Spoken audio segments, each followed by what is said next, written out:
Puji Tuhan. Kita memuji Tuhan dengan sukacita. Kita angkat satu lagu pujian. Dinahunya sudi portibio dan tanoon dan pingsinai. Haleluya.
Kita memuji Tuhan dengan pujian kita, Tuhan Yesus setia, ada kuasa yang hadir di tengah-tengah ibadah kita pada hari ini.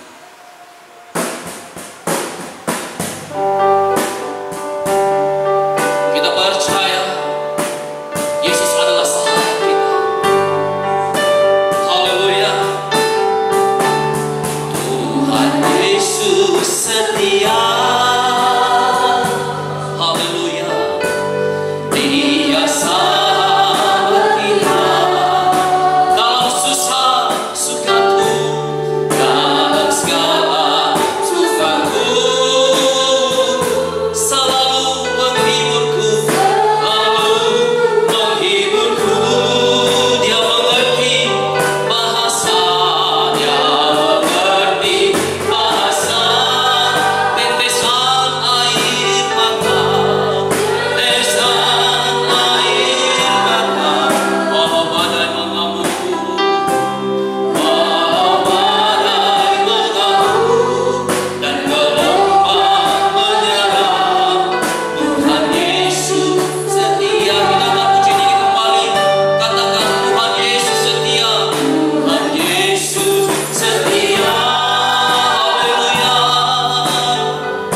Sekalipun aku dalam lembaga kekelaman, aku tidak takut sebab Engkau besertaku. Apapun yang terjadi dalam kehidupan kita, kita tidak perlu takut sebab ada Yesus yang beserta dengan kita. Haleluya.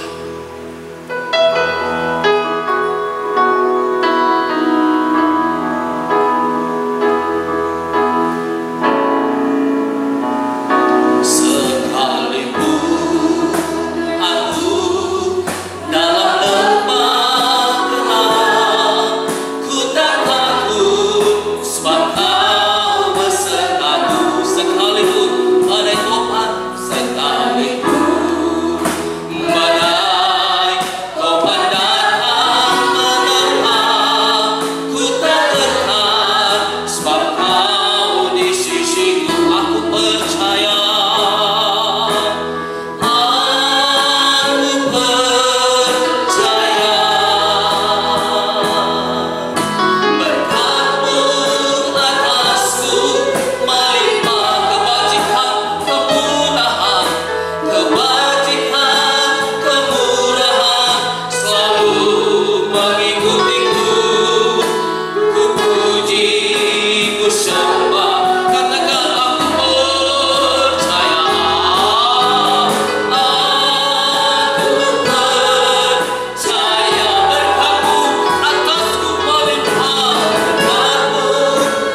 Berfirmanlah Engkau Tuhan, sebab aku mendengarkanmu.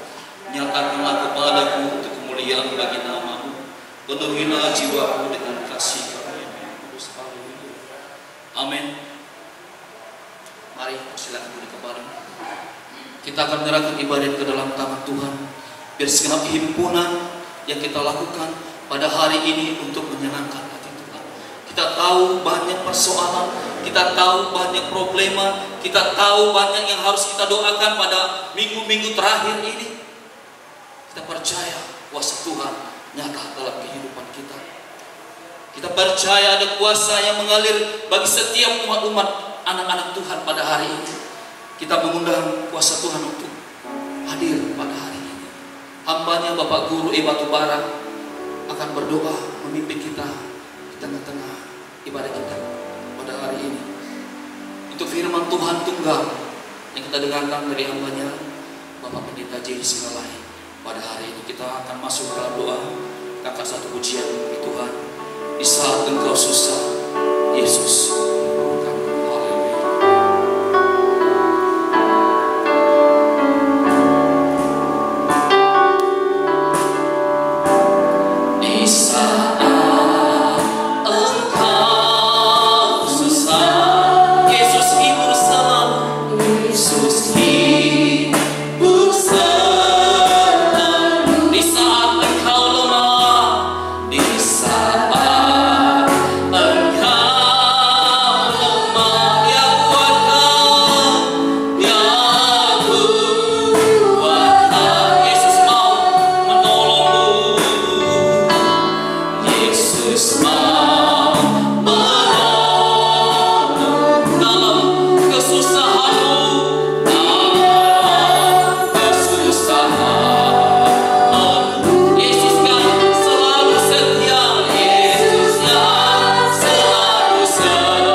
surga, Tuhan yang Maha Kasih. Kami kembali bersyukur Tuhan. Di pada hari ini kami tahu semua kehadiran kami, perjalanan hidup kami dan kebutuhan kami, hanya Engkau Bapa yang peduli akan hidup kami. Di sini kami datang Tuhan menghampiri Engkau, karena kami merasakan betapa banyak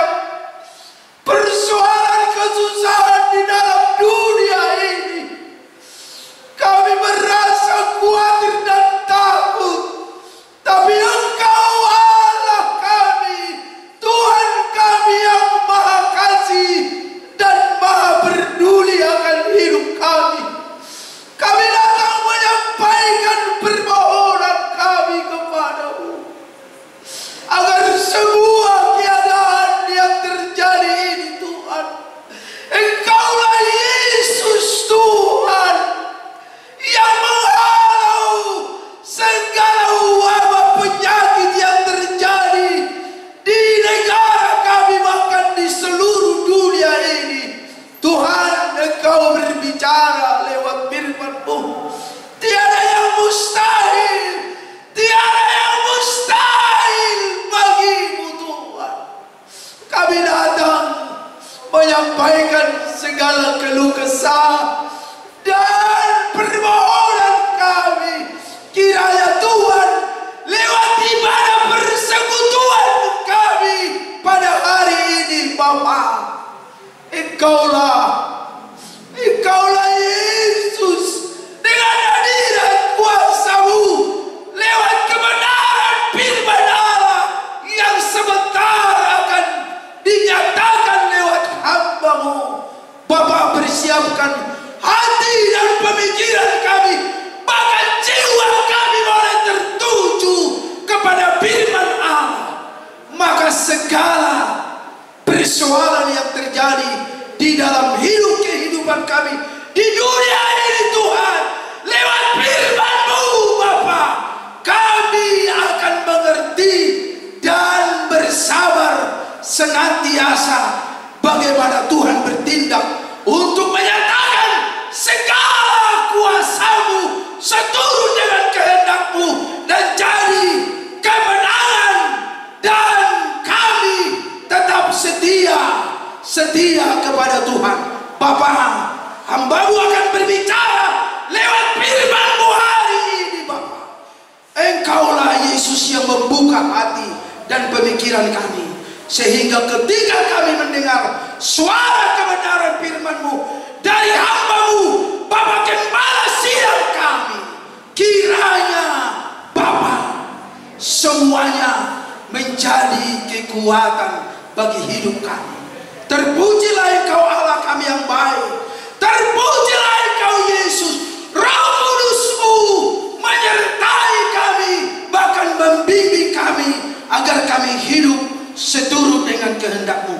Terpuji-pujilah Engkau Allah kami yang baik, hari ini kekal sampai selama-lamanya. Haleluya. Amin.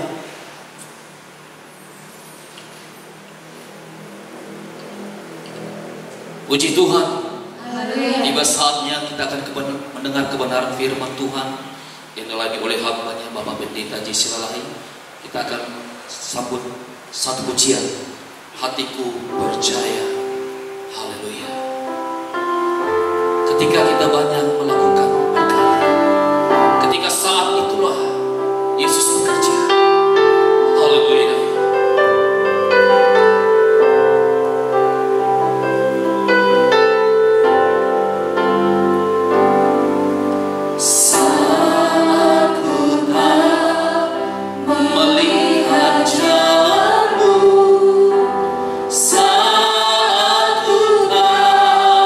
Mengerti rencana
diambil dari Matius 11 ayat yang ke-28. Demikian firman Tuhan. Marilah kepadaku semua yang letih lesu dan berbeban berat, aku akan memberi kelegaan kepadamu. Puji Tuhan. Firman Tuhan ini menyatakan, bahkan mengundang, memanggil, seperti yang telah kita dengarkan tadi, marilah kepadaku. Kata marilah adalah suatu ajakan, undangan, atau panggilan. Firman Tuhan di dalam Yesaya 55 ayat 1 di sana bahkan ditekankan, Ayo, hai semua orang yang haus, marilah dan minumlah air, dan hai orang yang tidak mempunyai uang, marilah terimalah gandum tanpa uang pembeli, dan makanlah juga anggur dan susu tanpa bayar. Nabi Yesaya berkata, ayo, hai semua orang yang haus, marilah dan minumlah. Hai orang yang tidak mempunyai uang, panggilan, ajakan kepada orang yang haus, orang yang tidak mempunyai uang. Seorang pengkhotbah pernah berkata di altar dan bertanya kepada jemaat, apakah obat ini dapat untuk menyembuhkan penyakit? Seorang anak kecil berkata, tidak, kecuali dia datang dan meminum. Sekalipun ada obat, kalau dia tidak mau datang, kalau dia tidak mau meminum, pasti tidak akan sembuh. Nah, di dalam firman Tuhan ini tadi berkata, marilah, ayo. Saya katakan tadi bahwa kata marilah, ajakan, undangan, kalau kita memperhatikan di dalam kehidupan kita ini, jika ada suatu undangan, tidak semua yang diundang itu datang. Ada mempunyai alasan yang tertentu, sekalipun undangan itu telah sampai kepada mereka. Nah, firman Tuhan ini menyatakan tadi, ayo semua orang yang haus, marilah dan minumlah. Semuakah manusia yang mendengarkan firman Allah ini mau datang? Tidak. Banyak yang menjadi alasan bagi mereka. Nah, sekarang siapa saja yang boleh datang pada Yesus? Tadi firman Tuhan ini berkata, marilah kepadaku semua yang letih, lesu, berbeban berat, semuanya boleh datang kepada Tuhan. Semuakah boleh datang kepada Tuhan? Nampaknya terlalu muluk-muluk. Orang yang miskin, orang yang lemah, orang yang tidak mempunyai apa-apa boleh datang kepada Tuhan. Semuakah boleh datang menghadap tahta Tuhan? Apa yang dikatakan firman Tuhan tadi? Semua yang letih, siapapun orangnya yang letih, lesu, boleh datang kepada Tuhan. Ketika seorang hamba Tuhan pergi ke seorang tukang pangkas, lalu karena tukang pangkas ini mengetahui dia seorang pendeta, tukang pangkas ini berkata kepada pendeta ini, Saya tidak percaya kepada Yesus. Kalau seandainya Yesus datang, kenapa ada penderitaan? Kenapa ada kesusahan? Kenapa ada kesulitan? Pendeta ini tidak menjawab.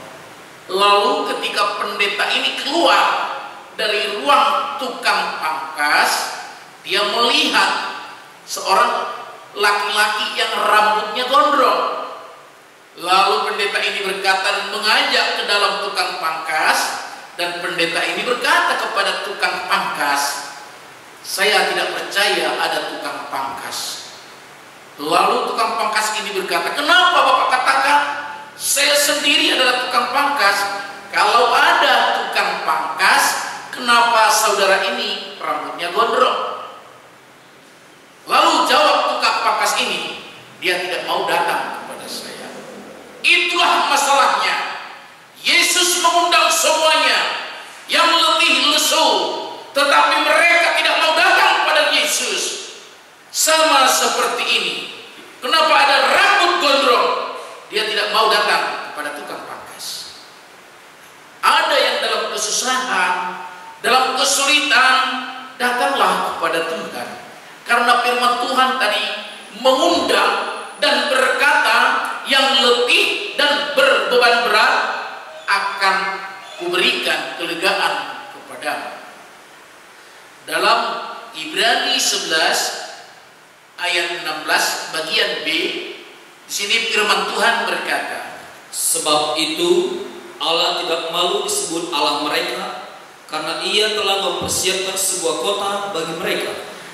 Allah tidak malu disebut Allah mereka. Kalau Allah mengundang orang yang miskin, orang yang papah, orang yang bodoh, apakah engkau Tuhan tidak malu jika surga itu penuh dengan orang-orang yang miskin? Jika surga itu kelak penuh dengan orang-orang yang tidak mempunyai apa-apa. Tetapi firman Tuhan ini tadi berkata, Allah tidak malu disebut Allah mereka. Sekalipun orang-orang yang miskin, Allah tidak malu memilih mereka. Sekalipun orang-orang yang menderita, Allah memilih mereka. Karena Ia telah mempersiapkan sebuah kota bagi mereka. Karena Allah tidak memandang bulu. Roma 2 ayat ke-11. Sebab Allah tidak memandang bulu. Allah tidak memandang bulu. Seandainya Allah yang kita sembah yang memandang bulu, mengundang hanya orang-orang yang kaya, mengundang orang-orang yang hanya bijaksana, mengundang orang-orang yang berpendidikan, tetapi Allah tidak memandang bulu. Setiap orang datang kepada Dia. Dalam Matius 5 ayat yang ketiga, surat firman Tuhan berkata, "Berbahagialah orang yang miskin di hadapan Allah, karena mereka lah yang punya kerajaan surga." Berbahagialah orang yang miskin. Bukan hanya di sana, di hadapan Allah. Di hadapan Allah, dia miskin, tetapi di hadapan Allah. Banyak orang yang miskin di hadapan dunia, orang miskin di hadapan Lucifer. Tetapi siapakah yang berbahagia? Mereka yang berada di hadapan Allah. Semuakah orang miskin masuk surga? Mereka yang tetap setia di hadapan Allah, sekalipun dalam penderitaan dan kemiskinannya. Orang miskin di Indonesia tahun 1997, saya akan buat perbandingannya. Saya lihat di kantor Badan Pusat Statistik, 22.600.000 orang miskin tahun 97, yang pada saat itu per kapita 23.000. Setelah Krismon bertambah menjadi 100 juta orang. Di Sumatera Utara sendiri ada 2 juta orang miskin.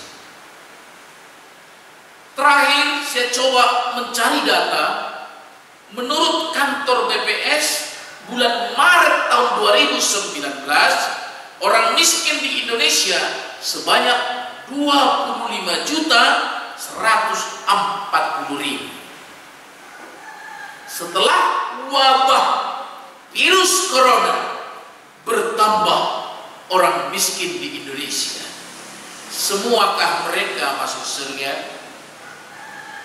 Orang miskin menurut BPS bahwa yang mendapat penghasilan 120.120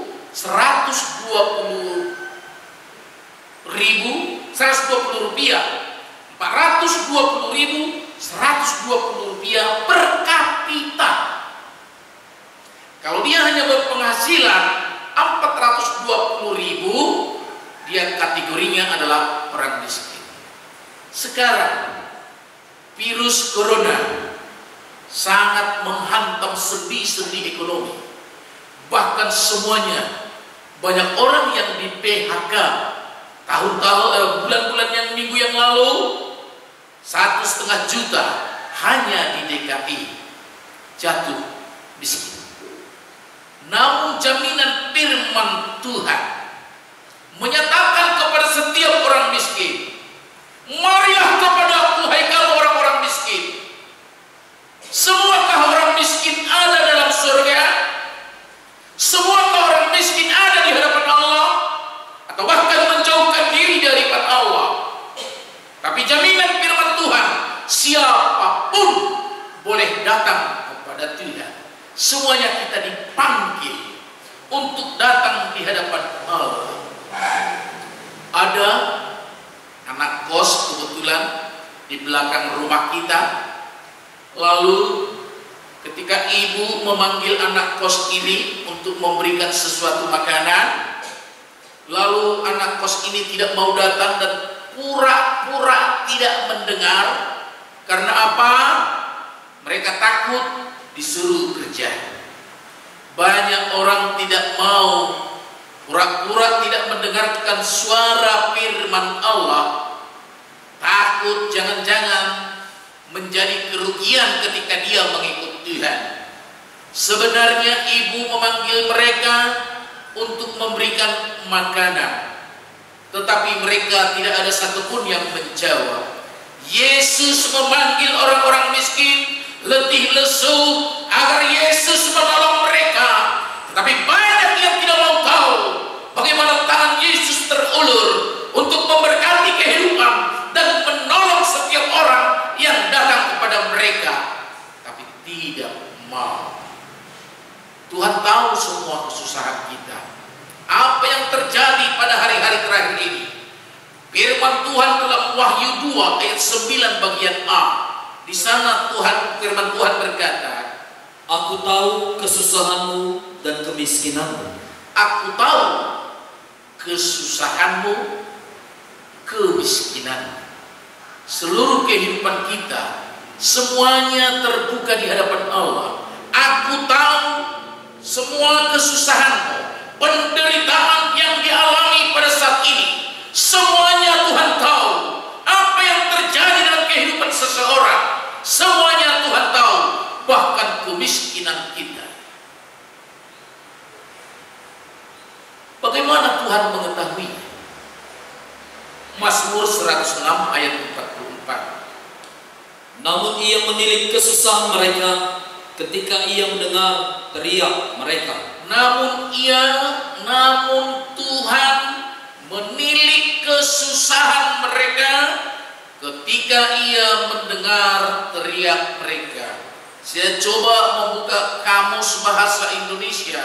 Menilik artinya memeriksa, mengawasi, melihat nasib orang. Kalau demikian firman Tuhan ini, kalau kita sempurnakan dan kita katakan, ia mengawasi, memeriksa, melihat nasib orang ketika ia mendengar teriak mereka.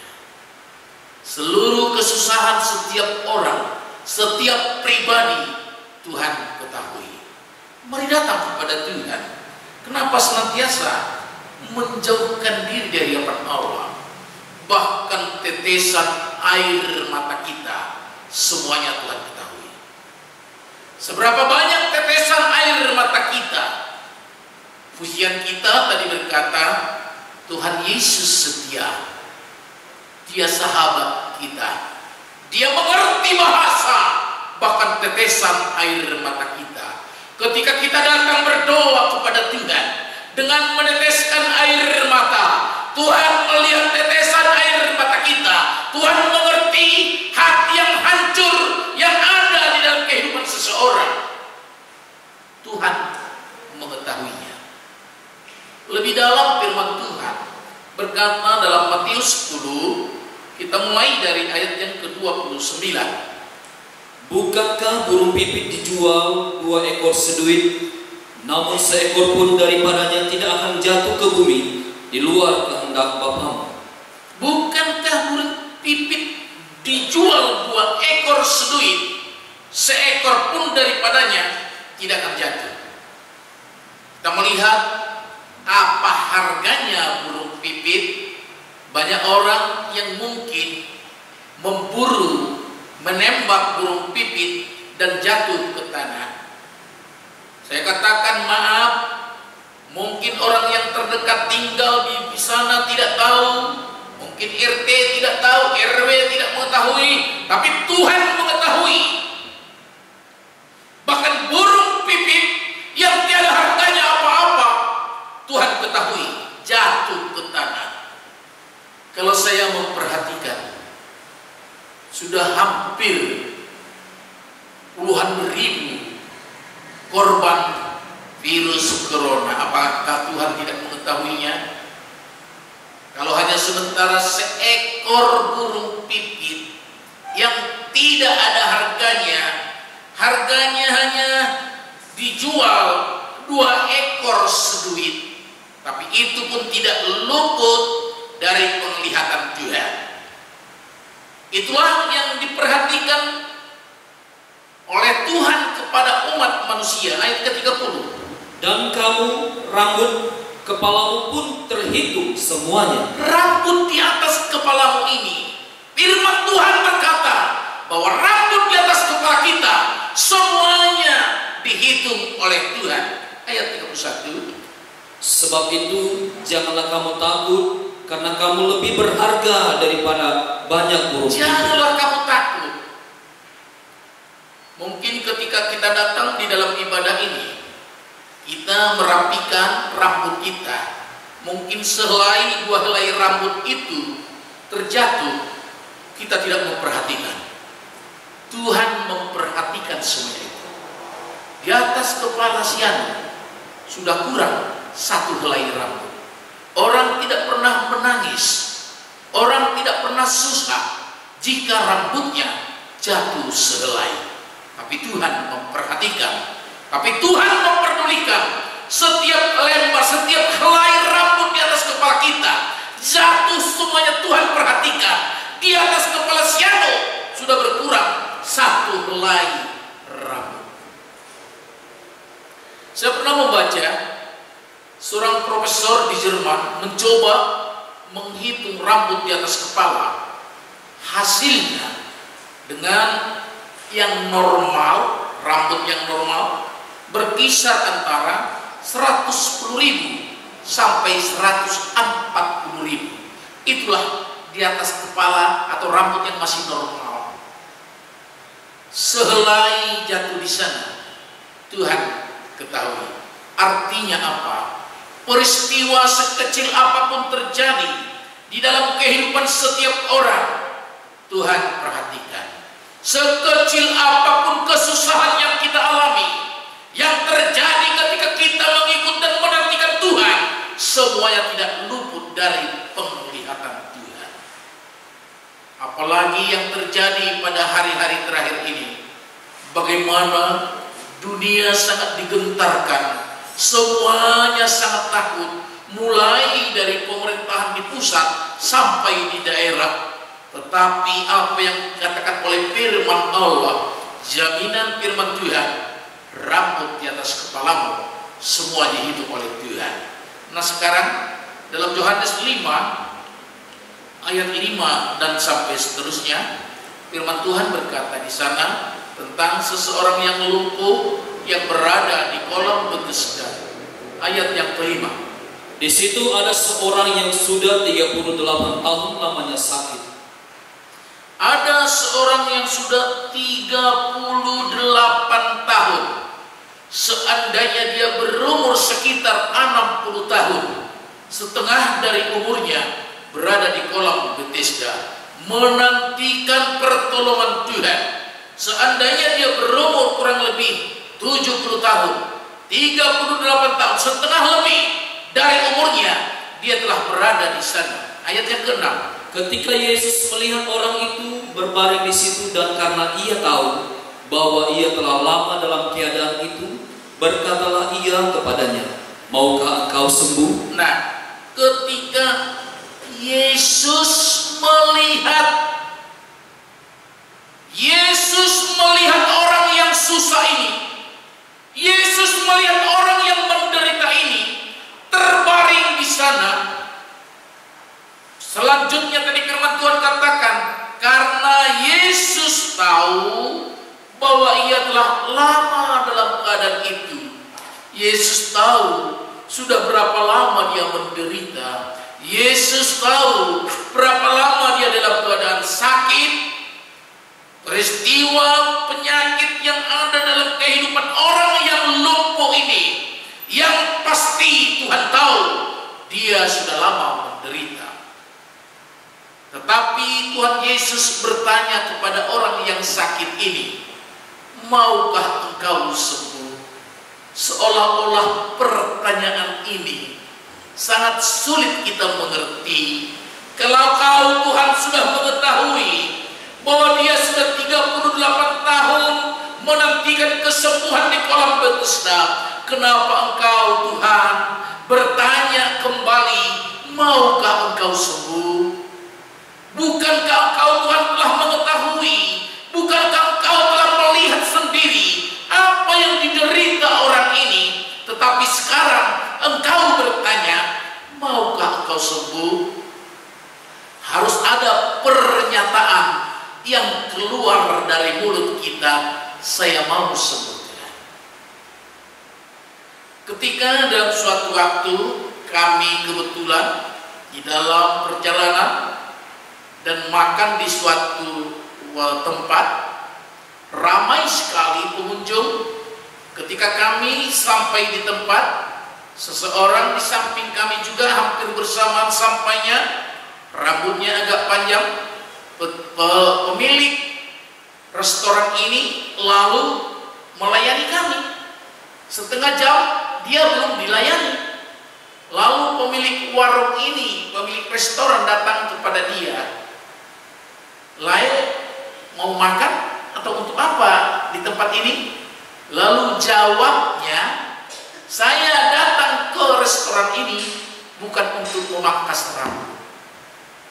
Kalau dia datang ke restoran pasti untuk makan. Kenapa harus ada lagi pertanyaan? Apakah saudara mau makan? Yesus seolah-olah seperti itu. 38 tahun dia di kolam Bethesda. Kenapa harus bertanya, maukah engkau sembuh? Nah, ayat yang ke-7. Jawab orang sakit itu kepadanya, Tuhan, tak ada orang yang menurunkan aku ke dalam kolam itu apabila airnya mulai goncang, dan sementara aku menuju kolam itu, orang lain sudah turun mendahului aku. Tuhan, tidak ada orang menurunkan aku ke dalam kolam itu. Dia sudah hidup sendiri. Mungkin keluarga sudah bosan. 38 tahun dia sakit. Tidak ada lagi yang memperdulikan, tidak ada lagi yang mau tahu, tidak ada lagi yang mau teringat kepada dia. Ketika dia tidak ada menolong, di sanalah Yesus hadir. Kehidupanmu seolah-olah tidak ada yang menolong, Yesus memperhatikan, memperdulikan engkau. Di sanalah Yesus hadir dalam kehidupanmu. Lalu dia berkata, ketika Yesus bertanya, maukah engkau sembuh? Lalu jawabnya, Tuhan, tidak ada orang yang menurunkan aku ke dalam kolam itu. Kalau kita bertanya, kemana orang tuanya, kemana saudaranya, kemana tetangga, 38 tahun kesempatan untuk sembuh, tapi tidak ada orang yang menolong. Yesus adalah penolong yang sesungguhnya. Pertolongan Tuhan sungguh-sungguh tidak pernah terlambat. Itulah yang terjadi kepada orang lumpuh ini. Saudaraku, di dalam ayat ke-8 firman Tuhan berkata, kata Yesus kepadanya, bangunlah, angkatlah tilammu dan berjalanlah. Lalu Yesus berkata kepada dia, bangunlah. Dalam keterpurukan kita, dalam krisis yang datang pada saat ini, jika Tuhan berkata bangun, ekonomi kita akan bangun, kehidupan kita akan dipulihkan, semuanya akan dipulihkan oleh Tuhan kalau Yesus datang di dalam kehidupan kita. Yesus melihat setiap penderitaan yang kita alami. Ketika Raja Inggris Edward yang ke-7 berkunjung ke suatu daerah, lalu ketika raja sudah pulang, seorang anak SD ketika itu menyambut kedatangan raja menangis. Lalu ibu gurunya bertanya kepada anak SD ini, kenapa kau menangis? Apakah engkau tidak melihat raja? Jawabnya, saya melihat raja, tetapi raja tidak melihat aku. Bagaimana perasaanmu dalam perjalanan ini menantikan kedatangan Tuhan? Adakah Yesus melihat kesusahanmu? Adakah Yesus melihat penderitaanmu? Sehingga anak SD ini yang menyambut kedatangan Raja Edward pada saat itu menangis karena seolah-olah raja tidak melihat dia. Raja di atas segala raja, Tuhan Yesus Kristus melihat seluruh penderitaanmu, kesusahanmu. Dia segera akan menolong engkau di dalam perjalanan kita ini. Lalu tadi ayat selanjutnya dari firman Tuhan berkata, aku akan memberikan kelegaan kepadamu. Tuhan akan memberikan kelegaan di dalam beban kita yang berat, yang letih lesu. Kristus adalah jawaban. Saya katakan, jawaban hanya ada dalam tangan Tuhan. Sesulit apapun penderitaan yang kita alami, saya ulangi, Kristus adalah jawaban dalam segala kesulitan yang kita hadapi. Mari datang kepada Tuhan, berlarilah kepada Yesus. Tangan Tuhan terulur kepada engkau untuk menolongmu. Ester 4 ayat ke-26, firman Allah berkata di sana, dengan demikian datanglah ia sampai ke depan pintu gerbang istana raja, karena seorang pun tak boleh masuk pintu gerbang istana raja dengan berpakaian kain kabul. Mari kita baca, seorang pun tidak boleh masuk pintu gerbang istana raja dengan berpakaian kabul. Saya baca tafsiran ini di dalam tafsiran Alkitab. Di sana raja tidak mengizinkan orang-orang susah datang ke istana raja. Seandainya Yesus berkata demikian, orang-orang susah tidak boleh datang kepadanya, kemana kita meminta pertolongan? Seandainya seperti tafsiran ketika raja itu menuliskan seorang pun tidak boleh masuk pintu gerbang istana raja dengan berpakaian kabung, dengan kesusahan, namun ada raja di atas segala raja yang peduli akan kita. Dia tidak membatasi orang yang susah tidak dapat masuk, tetapi tangannya terulur. Maukah engkau datang kepada Tuhan? Maukah engkau mendengarkan undangan Tuhan? Dalam Mazmur 30 ayat 12, di sana firman Tuhan berkata, aku yang meratap telah kau ubah menjadi orang yang menari-nari, kain kabungku telah kau buka, pinggangku kau ikat dengan sukacita. Aku Kaku yang meratap telah kau ubah menjadi orang yang menari-nari. Begitu banyaknya orang yang meratap, menangis, air mata terurai karena kesulitan yang kita alami. Seluruh dunia tergoncang oleh wabah virus corona, sendi-sendi ekonomi semuanya menghancurkan, membuat terbatas bahkan ibadah. Tetapi kaku yang meratap kau ubah menjadi orang yang bersuka cita, orang yang menari-nari. Air mata kita akan dihapuskan ketika kita berjumpa dengan Tuhan. Kesulitanmu akan diangkat oleh Tuhan. Penderitaan yang kita alami semuanya akan digantikan menjadi orang yang bersuka cita ketika kita bertemu kepada Tuhan. Saat ini tangan Tuhan terulur kepada saudara. Mari datanglah kepada Tuhan. Dengarkan suara Allah. Undangan Tuhan berlaku kepada setiap orang. Biarlah firman Tuhan ini meneguhkan, menguatkan hati kita. Terpuji nama Tuhan saat ini kekal sampai selama-lamanya. Haleluya. Amin. Mari kita akan puji buat Tuhan.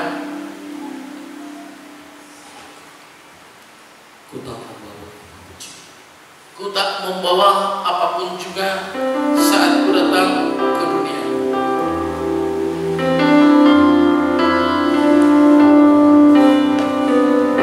Haleluya. Kita tidak membawa apa-apa datang ke dunia ini. Dan ketika kita menghadap Tuhan, tidak membawa apa-apa.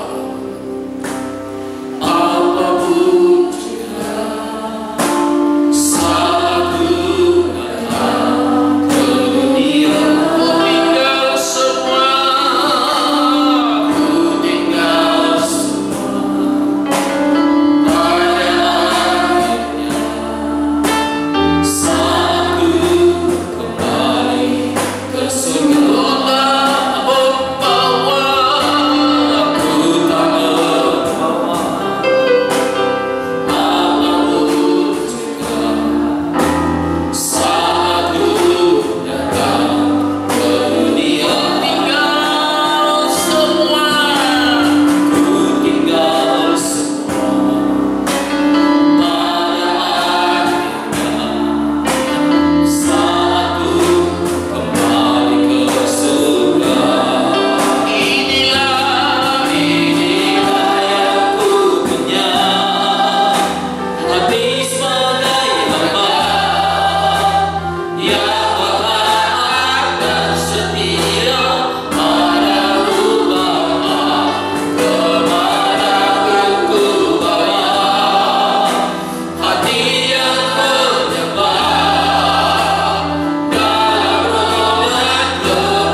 kesempatan ini meneguhkan dan menguatkan iman kami firman yang telah kami dengarkan Bapa.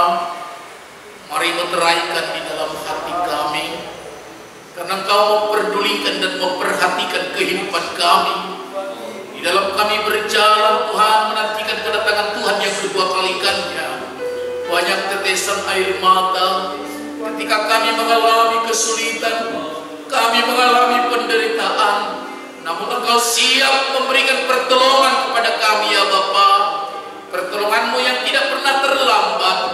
Siapakah kami ini Tuhan, sehingga Kau memperdulikan dan memperhatikan kami.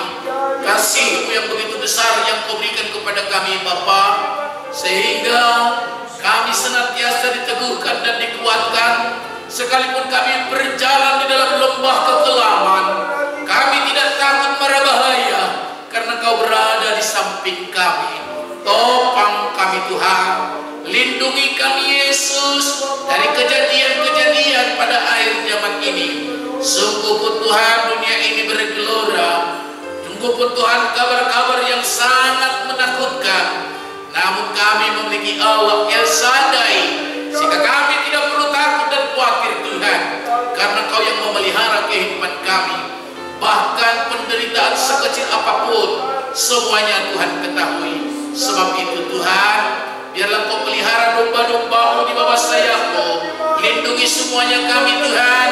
Kau Bapa, Kau Ibu muda menyebabkan sekolah minggu, para hamba-hamba-Mu, pendeta, guru sintua, perhobas dan penginjil, dan juga Tuhan para guru sekolah minggu. Kami berada di bawah sayap-Mu Tuhan. Kau berkati kehidupan kami Yesus. Kau tolong kami. Kami perlu pertolongan-Mu Bapa. Terima kasih Yesus. Firman yang telah kami dengarkan pada saat ini, biarlah itu menguatkan dan meneguhkan iman percaya kami. Ketika Tuhan datang kedua kalinya, jangan satu orang pun yang Tuhan yang tertinggal. Kami siap menyongsong kedatangan Tuhan kedua kalinya. Sekalipun penderitaan ini datang silih berganti, namun Engkau Tuhan siap untuk menolong kami. Seluruh kehidupan kami Bapa, kami serahkan ke dalam tangan pengasihan-Mu. Puji hormat bagi nama-Mu Yesus. Kemuliaan hanya bagi-Mu Tuhan, pada saat ini kekal sampai selama-lamanya. Haleluya. Mari kita sama-sama mengucapkan doa Bapa kami. Bapa kami yang ada di surga, dikuduskanlah nama-Mu, datanglah kerajaan-Mu, jadilah kehendak-Mu di bumi seperti di surga.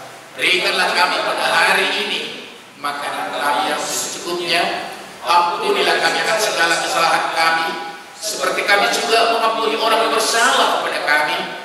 Jangan bawakan kami ke dalam pencobaan, melainkan lepaskan kami daripada yang jahat, karena Engkau punya kerajaan dan kuasa dan kemuliaan sampai selama-lamanya. Haleluya. Anugerah Tuhan Yesus Kristus, kasih Allah Bapa, dan persekutuan Roh Kudus menyertai sidang jemaat mulai saat ini sampai selama-lamanya. Haleluya. Amin. Mari kita angkat puji buat Tuhan bagi saudara-saudara kami yang juga mengikuti ibadah ini di rumah masing-masing. Berikan persembahan untuk Tuhan. Kita angkat puji buat Tuhan, kekuatan serta penghiburan diberikan Tuhan pada Mari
Haleluya.